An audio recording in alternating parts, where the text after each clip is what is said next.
What's good, you guys? It's Keisha and I am here with the most anticipated video out of my top 10 series, my top 10 books of 2018.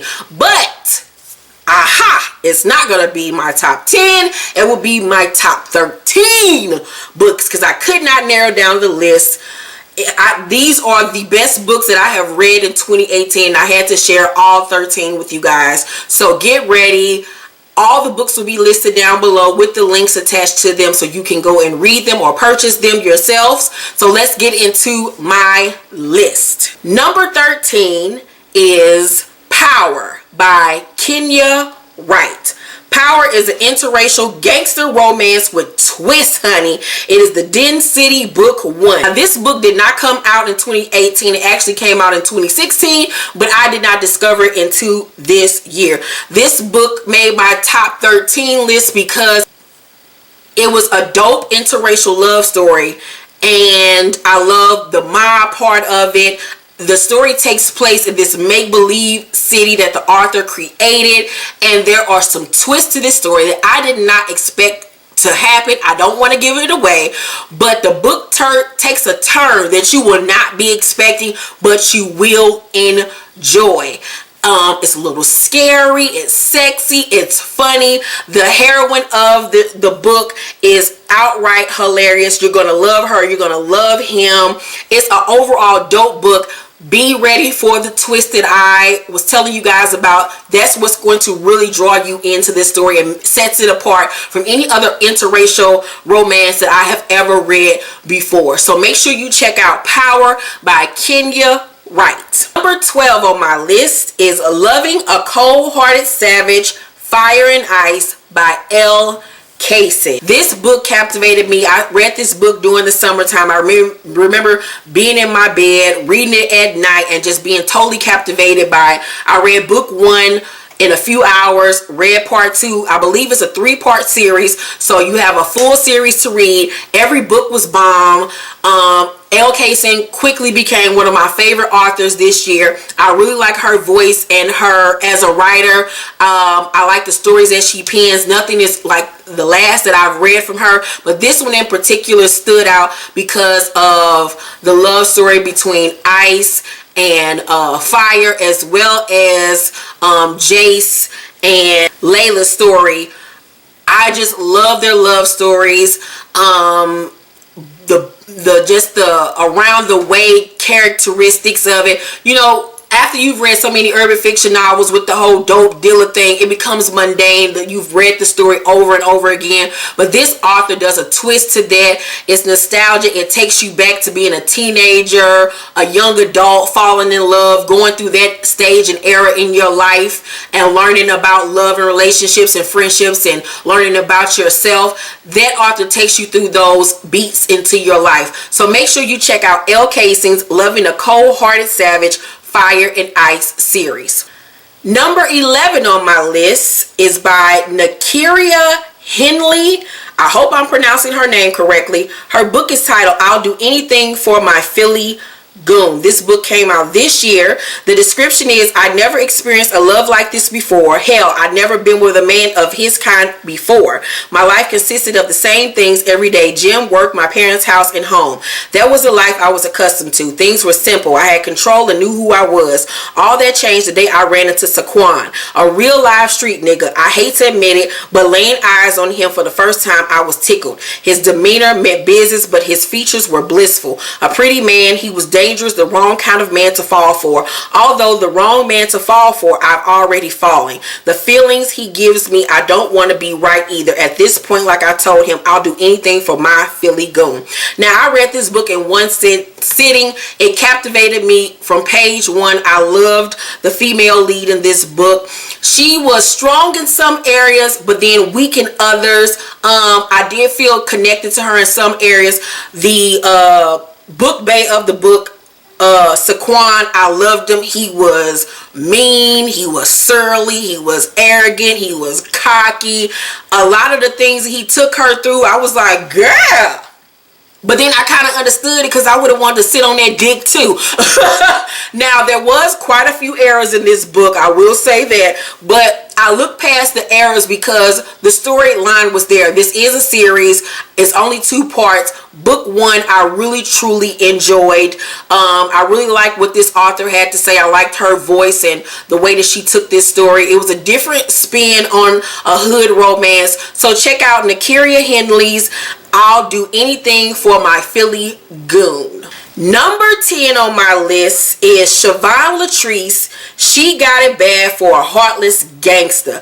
I came across this book at the beginning of the year, and it was the first book that I had read by this author, the first book that I read with a hood alpha male that was so cutthroat, so rude and brash and nasty, and would say whatever he wanted to anybody. I was like, what kind of shit am I reading? Like, it really threw me for a loop at first, but the more I kept on reading, I was like, yo, I love this dude. Like, oh my God, I would love a nigga like him in real life. But then again, I was like, could I put up with a nigga like him in real life? I don't know, but I fell in love with this character. He became quickly one of my favorite book bays. The synopsis reads, ever since Drayla Omari was 16 years old, it seemed like life had only dealt her a bad hand. Tragedies and betrayal have taken the people she loved most, including her best friend of over a decade, Glory. After finding out her boyfriend, Lou, who was once her savior, is nothing but a wolf in sheep's clothing, Drayla decides to lock her heart up and focus only on her half-finished brow bar. She's no longer in the mood to weather any storms, especially ones that are brought on by a man. But little does Drayla know, a whirlwind is headed her way. It's named Ricky A.K. and she's about to get caught up in it. Ricky A.K., a rapper from South Central Los Angeles, is a thoroughbred gangster who just happens to have an impeccable flow. The streets are embedded in his blood, making the sexy young brash, forward, insensitive, and extremely heartless.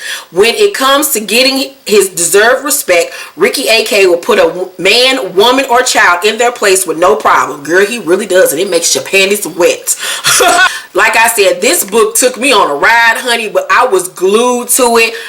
Ricky ain't no joke, baby. He funny, he sexy, he cocky, like I said. He a mad aggressive, he a hood nigga to the heart. He'll kill you in a minute. Like, you're going to fall in love with Ricky A.K. SHVONNE LATRICE did that. I love the South Central element to the storyline. I love that all of her stories have that LA flavor. You know, if you ever wanted an LA nigga like Ray J or Dub C, she gonna give you that and more. I love this book. It always stayed in the back of my mind throughout the year. I went back and read it about 2 or 3 times throughout the year. That's how I knew it would make it to my list. So shout out to SHVONNE LATRICE. Number 10, She Got It Bad for a Heartless Gangster. It's a series, so check it out. Number 9 on my list is Forever the Plug's Wife by Casey Mills and Saul. This is a series as well. The synopsis reads, ever wonder what would really happen if you ran off on the plug? The young and feisty Sanaa embarks on a last-minute trip to Sin City with the intention of hitting her first lick.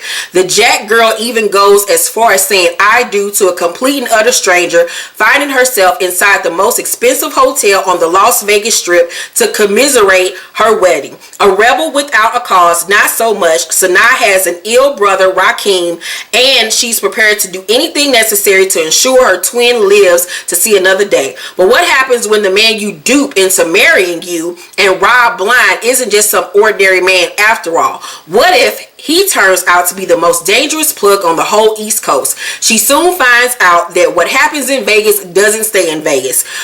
This book really took me for a loop. Once again, it wasn't just your typical hood drug dealing story or whatever. I like the twist on it, that she was pretending to be someone to, you know, get what she needed, but all along was the one being played. There's even more twists and turns to this book and the series when you read it. The sexual chemistry between Yasir and Sanaa is off the charts. It makes you hot and heavy. You want to fuck Yasir. He is just the ultimate alpha male, but he has swag and sophistication to him. He not the, you know, the sneakers and jeans type nigga. He a suit and tie, you know, corporate like thug, very, you know, eloquent. He's just sharp. He don't play no games. He'll fuck the shit out of you. Sanaa was younger than him. He often put her in her place, but she knew how to stand up for herself and get his ass together as well. I love the chemistry of the characters that Casey Mill and Saul wrote. This was a bomb ass series. I loved book 1 and 2. Number 8 is Every Boss Has a Soft Spot by Danielle May. This is a 3-part series.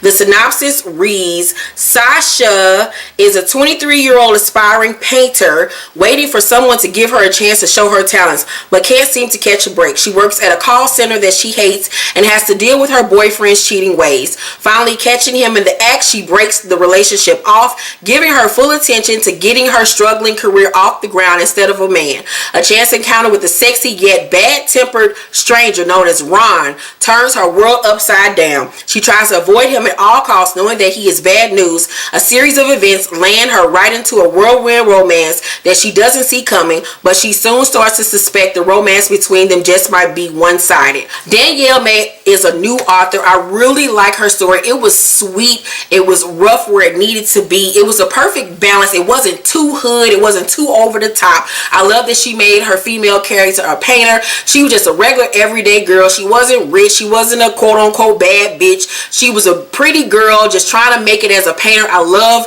the art influence that she had in the book. I liked Ron's character. He was a typical drug dealer type character, but he falls in love with this very sweet girl. They have a very beautiful relationship that does take twists and turns throughout the series, but you ride with them throughout the whole entire experience and you root for this couple. I love what she did with this book, and I hope to read more from her because I really enjoyed this series and I read it a few times throughout the year. It's a really good love story, so check out Every Boss Has a Soft Spot by Danielle May. Number 7 on my list is For the Love of My Savage, Quan and Ginger, written by Antoinette Sherrill. This was my first book that I read by Antoinette Sherrill, and she captured me from this book moving forward. I have read majority of her work since then. Every time she drops a book, I'm so excited. I download it immediately and read it in one setting. I often reach out to her on Facebook and tell her, no, this didn't happen, or girl, you crazy for this, or you better not do this. She has quickly become one of my favorites. I love her voice. She reminds me a lot of myself as a writer. She knows how to be funny. She knows how to bring in the heart-wrenching moments. She knows how to make you say, bitch, no, he didn't. She knows how to write a good sex scene. She gives you everything that you need in a book. And Quan and Ginger, this love story, took it there for me. I love this story because it was a play on cuffing season. They cuffed each other and ended up falling in love. There's a lot of twists and turns throughout the book, but like I said, I love what the author did with these two characters because you rooted for them to be more than just fuck buddies, because their chemistry was just crazy. They joned on each other, they argued with one another, but the dick and the pussy was just too good for them to let go. They were such a funny couple. She knew how to bang, he knew how to shoot somebody. Like, it was just everything that you wanted in a hood romance. It was just enough hood, just enough romance. Like I said, Antoinette Sherrill has become one of my favorite authors. Her pen game is really sick. She's growing and getting better with every book. So make sure you check out her catalog. Antoinette Sherrill's For the Love of My Savage, Quan and Ginger is number 7 on my list. Number 6 on my list is Penelope Sky's Lingerie series. This series is a spin-off of her Button series that was on my list last year. Homegirl wrote, I believe, 12 or 13 novels in this year alone that was all a part of one series. But the series was based on the characters from Button's children. So you'll get a story from all of their children's. The stories that stuck out the most to me were the stories about Vanessa and Bones. Their love story, oh my God, it was so beautifully written. It was like Romeo and Juliet. The sex was off the chain. The sex that they had each other, it was just like butter. Like the need and the thirst that they had for one another was crazy. But they are forbidden because of their families. She's feisty, he's angry, he's this big burly hitman, covered in tattoos, white boy, she's, you know, white girl, whatever, Italian or whatever. The story takes place in Italy, so you have the backdrop of Italy throughout this story. It's just phenomenal. The other standout of this series was her cousin, Vanessa's cousin, Carmen, and her guy that she falls for.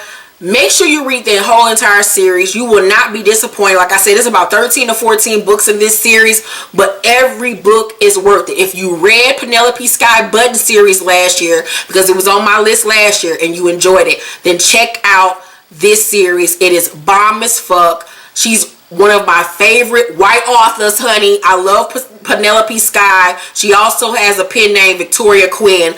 But check out the lingerie series. Okay, you guys, so we are narrowing it down. Now we're at the top 5 books of 2018. When I tell y'all, it took me about an hour to narrow this top 5 list down because I went back and forth, back and forth, back and forth. These 5 books blew my mind. I mean, blood splattered on the goddamn pavement. These books were so bomb and it was so hard for me to narrow it down, but I did. And number 5 on my list is Aaron's Patience by Tiffany Patterson. Tiffany Patterson is an interracial love story writer. This book blew me away. This book knocked me off my feet. I read it in one afternoon. And I remember after I was done, I sat down in my bed and was like, what the fuck was that? That's what you want after you read a book to be like. You want to think afterwards and you want to ponder certain things. And there was a twist in this book that I loved because she went there and it was so different. It was so fresh and it was new because it was an alpha male, a white alpha male with a black woman, but there's this twist to it that you're going to love and you're going to be like, this is so fresh and new, so dope. I haven't read anything like it ever before. And the love story between Aaron and Patience is one for the book. Their chemistry was off the chain. The love that they had for each other, the angst that they had towards each other, everything came together so wonderful. When I read this book, it was number 1 on my list when I read it, and it stayed number 1 for months until the other 4 that I'm going to tell you about. Y'all, just thank me after you read Aaron's Patience. Them sex scenes, bitch, that Tiffany Patterson wrote, you gonna want to fuck some, suck some, be spanked, choked, and all that good shit. Aaron white ass was dicking Patience the fuck down, and I wanted some of that white meat, bitch. There's BDSM, some of it is a little bit but I don't give a fuck. I'm down for it. I'm ready for it. But other than that, the book is just bomb from beginning to end. She did that, and I pray that we get an Aaron's Patience too, because these characters are dope as fuck. Number 4 on my list, this book was number 1 for a minute until the other 3 books I read. Number 3 on my list is by Miss Candace, Married to the Connect. This was the second series that I read by Miss Candace. The first series that I read from her, I loved it. I was like, oh, I'm really liking this chick. I like her flow. I like the way she writes. But when I read Married to the Connect, I was like, oh, this bitch got it. She got it. There's just certain authors that got it. They know their voice. They know what they can do, and they're confident in it. And she is confident in her writing ability. And with this series, this author shines. Also, I got a shout out in the book. I did not even know she was a fan of my own work, so that just blew my mind that I was reading it, enjoying her shit, and to know that she enjoyed my books over the years, that just warmed my heart. But Married to the Connect is such a bomb ass series. There's already 3 books in this series so far. I'm waiting for part 4. This is one of the best series that I have ever read in my life. I was speechless after part 1. After part 2, I was on the edge of my seat. Part 3, I'm just left like, what the fuck else is she gonna do? This girl can write her ass off, and she has quickly become one of my favorites. I love speaking with her and talking to her online. She is just dope. Y'all, this series is so good. Like, When I tell you I'm so excited about reading part 4, the journey that she goes with these characters, the fact that it starts in the early 2000s is so nostalgic, so dope. You get back to the apple bottoms and the academics and all that shit, flip phones, all that good shit. But the storytelling, and I love a female author that can write a strong male voice, and Miss Candace can write a strong male voice. I'm not very good when it comes to writing like drug dealings and shooting, but she paints a vivid picture and you see everything that you're reading. She's so descriptive. It's just so good. Just trust me on it. Let me know after you read it. My number 4 pick, Miss Candace, Married to the Connect series. All right, y'all. We are at my top 3 books of 2018. Narrowing down the top 3 was so hard. So hard. Oh my God. And that's just a kudos to these amazing 3 women that they wrote amazingly good stories this year that left me speechless. Number 3 on my list is by Mercy B. Her book series, Lawlessly in Love. This is a 3-part series, and each book took on a different story, a different spin. You thought it was going to be one thing. It ended up being something totally different. I love that Mercy B made each book different, but they still all went together. Go into this not expecting a damn thing, but gaining so much from it. This book choked me up. This book pissed me off. This book had me yelling at the pages. This book had me yearning for Sosa, yearning for him and Gage's love. This book had me emotional. It had me angry. It had me heartbroken. It had me sad. It had me every emotion that you want in a book, Lawlessly in Love gave you, and it was beautifully written. I love a beautifully written hood love story that deals with your drugs and all that type of stuff, but this one was so eloquently written. It touches your heart. She is a beast when it comes to the pen. You will not be disappointed with Lawlessly in Love by Mercy B. Is my number 3 pick for 2018. My number 2 pick, oh my God, it was so hard for me to pick between number 2 and number 1. I went back and forth, trying to remember the emotions that it evoked in me, and this that I like, this that I didn't like, and so I went back and forth. But I finally settled upon it and made up my mind. Number 2 on my list, this person was actually number 1 last year, and so that goes to show you that this person is dope as fuck, because the pen just stays lit at all times. Number 2 on my list is by none other than Takera Allen. Her book, Seasons of Fidelity Part 2.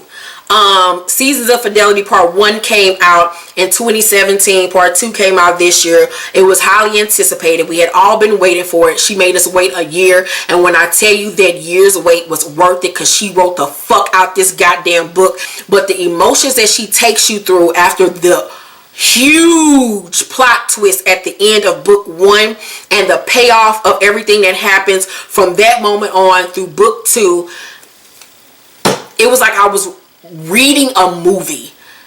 She tapped on so many different emotions. She takes you through all of these experiences that as a black person or a person in general that has experienced these things will go through. It was so realistic, so thought-provoking. Her wordplay was just nasty, sickening. This author, by the way, is the half-sister to the late, great Tupac Shakur. Her writing is just so phenomenal. Seasons of Fidelity 2. I remember tearing up when I was reading it, having to put the book down. That's what you know a book is good, when you put the book down and you find yourself gazing off into the distance, thinking about shit that happened in your own life, shit that you've been through, moments and feelings, and that author takes you through all of these emotions. I really connected to Dice and Aaliyah's story. I cannot wait to see what happens to them in part 3. I am rooting for this fucked up night and day, May, December relationship. Dice got so much shit he gotta go through, my nigga, but the grow up and the glow up is going to be wonderful. I cannot, like I said, I can't wait to see what she does in part 3. You will not be disappointed. You're going to get your money's worth for this book. You're going to be enriched afterwards. You're going to feel like you went through something. I want to see this woman's work on the big screen. She deserves it. Her writing is that fucking good. All right, we are at my #1 pick of 2018. Oh my God, this book I had bought when it initially came out because I wanted to support this young lady because she's a friend of mine. We have been friends for years. We came up in the industry together. She is a Leo like myself. Our stories are very much similar. To see her growth throughout the years has blown me away in the last few months when I've read this new series of hers. But when the first part of the series came out, I bought it, of course, to support her, but I didn't get a chance to read it because I was working on my own work. And so about a month ago, I was sitting up, I said, I had been seeing so much about this book series online. I was like, what the fuck am I doing? Let me go and read this. From page 1, sentence 1, I was like, oh shit. Oh shit, we're about to go somewhere with this. We are about to go there. Set up and read book 1 in one night. Eyes was heavy. I needed to go to sleep, but I could not turn my eyes away. I needed to know what was going to happen. I love that this author took one scenario and had this one scenario happen, and the fallout and the trickle effect of this one thing and how it affected so many lives and how that one instance just fucks up everything. And her wordplay, the subject matter that she touches on in this series, the love story, the heartache, the grieving, the sadness, the heart-wrenching moments, the laughter, the sex, the intrigue, the mystery, the self-doubt, the self-hate, the loathing. You go through every emotion under the gamut with this goddamn series. It grabs you by your fucking throat and it does not let you go. Every word is impactful. Every word is powerful. This girl bled when she wrote this book. This is by far her best work that she has ever done. I don't know what in the fuck she was over there smoking, drinking, fucking, sucking. I know it was her husband. Shout out to you. But whatever it is, I want her to continue on this path because she has solidified herself. She had already solidified herself as one of the greats, but this solidified her as a fucking legend in the game with this goddamn series. #1 on my list is Ashley Antoinette's Ethic. Blown the fuck away. Ethic has power, but love has always been evasive after losing every significant relationship in his life. Ethic is a man who refuses to love again. Focusing on being a better man and keeping his family safe, he is raising 3 children, one of which is a defiant teenage girl, Morgan. No matter how hard he tries to keep Morgan away from the streets, she's determined to defy him. When Morgan finds herself in a vulnerable position, Ethic is pulled back into the deadly game where he was once king. In this explosive spinoff, Ashley Antoinette's Moth to a Flame, you will fall in love with Ezra Okafor, aka Ethic, as he gambles on love and in the streets in hope and that this time he will win. This series, it needs to be on the big screen. Sis, make it happen. The love story between Ethic and Lalana is just, I don't even know what to describe it as. It's so many things. It's like an enigma almost. I don't want to ruin anything for you. Just go in it and just be prepared to be just be prepared, god damn it. Just be fucking prepared. It's a very heavy book. Don't go in it looking for shits and giggles because you're not going to get it. You're going to get it in certain areas, but this is a very heavy book. It will weigh on you at times, but it's worth it. The love story between Morgan and Messiah, that's who I love the most. It takes me back to that era and that time in my life. Part 1 through 3 is already released. Part 4 is on the way, so get caught up before part 4 comes out. I am on pins and needles waiting for part 4 to come out. Part 4 will only be available through her website, but you can download part 1 and 3 or buy it on paperback at Amazon or barnesandnobles.com. Like I said, the links will be down below. Ashley, bitch, you did it. You did it, bitch. And like I told her, like, a book is good when it makes you as an author want to step your game up. She encouraged me and pushed me to step my game up as an author, as a writer, because she dug deep. She went there. She didn't leave anything off the fucking paper. And that's what you want to do as an author. You want to dare to be different. You want to go there. You want to be offensive. You want to make motherfuckers think. You want to make motherfuckers feel. When a person get done reading your book, you want them motherfuckers to be sitting like, God damn. God damn. And I was like, God damn, after I finished reading that goddamn ethic. Every book, I found myself, like I said, putting it down, thinking about shit, wanting to slap Ashley, wanting to slap Alana, wanting to fuck Messiah, wanting to be Morgan. Like, it's just everything. It's so beautifully written. Her wordplay is sickening. Her metaphors, her analogies, the subject matters that she touches on that's so relevant and prevalent to what's going on in our day and age right now. Like I said, this shit is so fucking epic. God damn it. The last book needs to be called epic. God damn it. Fuck ethic. It needs to be called epic, because it's that damn good. Ashley, you did that, my Leo sister. I'm so proud of you. So happy to see how far you come as a writer, as a woman, as a mother, and as a wife, and as an author. You are simply just dope. God has his hand on you, girl. You are truly anointed when it comes to this pen game. So happy and thankful for your friendship and your guidance throughout the years and your helping hand. You already know we had that conversation. Love you, sis, and I'm so proud of you and this series that you have created.